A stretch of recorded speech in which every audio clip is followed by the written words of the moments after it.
Well, hello there, YouTube. It's Friday, July 19th, 2024. And in my last video, there used to be a fuel distributor sitting there. And the reason why it's not sitting there anymore, and it's now currently on the bench, you guys remember in my last video, we diagnosed why the fuel was not being delivered to the engine. We felt we had some starvation.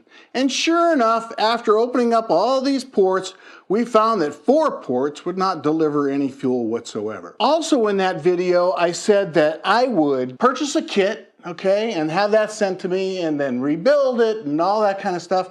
Well, the kit's about $150. You know, if you really want to do it right, you're going to have to do more than just take it apart and put it together.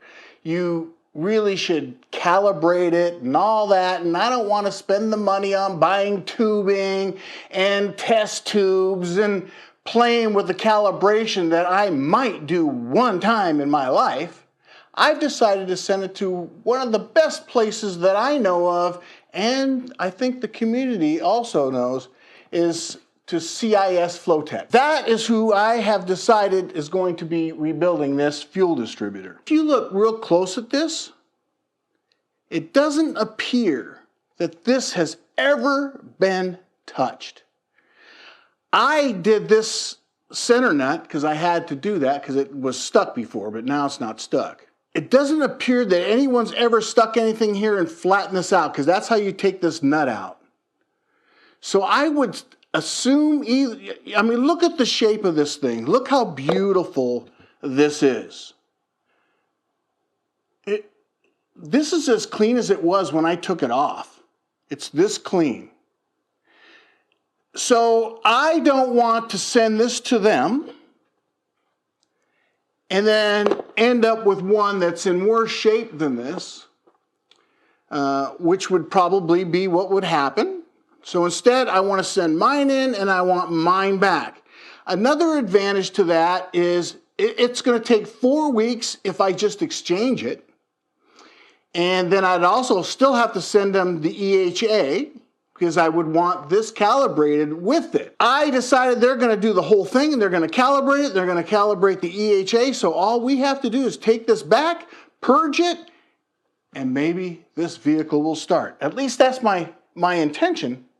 I hope it will start because, well, we already know it ran on 4 of those ports. So I don't think we're going to have a problem at all. But that's all I'm going to do is I'm going to get this thing in the box and send it off to CIS Flowtech. I'm going to send it out today. You know, it's 115 degrees today, 116 degrees tomorrow.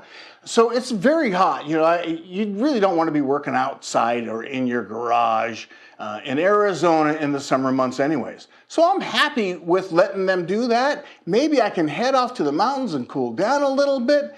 Maybe do something else, but not sit out here in this hot garage and work on this 560. For the next month, I'm going to at least take it easy. It's too darn hot in this garage. All right, I don't want to ramble on. You guys know what I'm doing. They're going to do the work. Now, every single part of this vehicle has been touched. From the fuel tank all the way up to the front, that's all been done.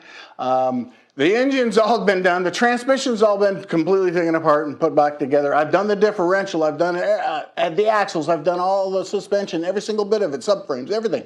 Every single part of this car I've taken apart and put back together, except for body parts. I've not done any of that. So some of that will be coming in the future because I want to replace some rubber seals and all that kind of stuff and get this vehicle in pristine condition. I mean, after all, everything's brand new. This is the newest 560 SL, I think, on the planet because everything is new. I still have the dimples on the tires. So, all right, I got to get going. I'll catch you guys on the next one.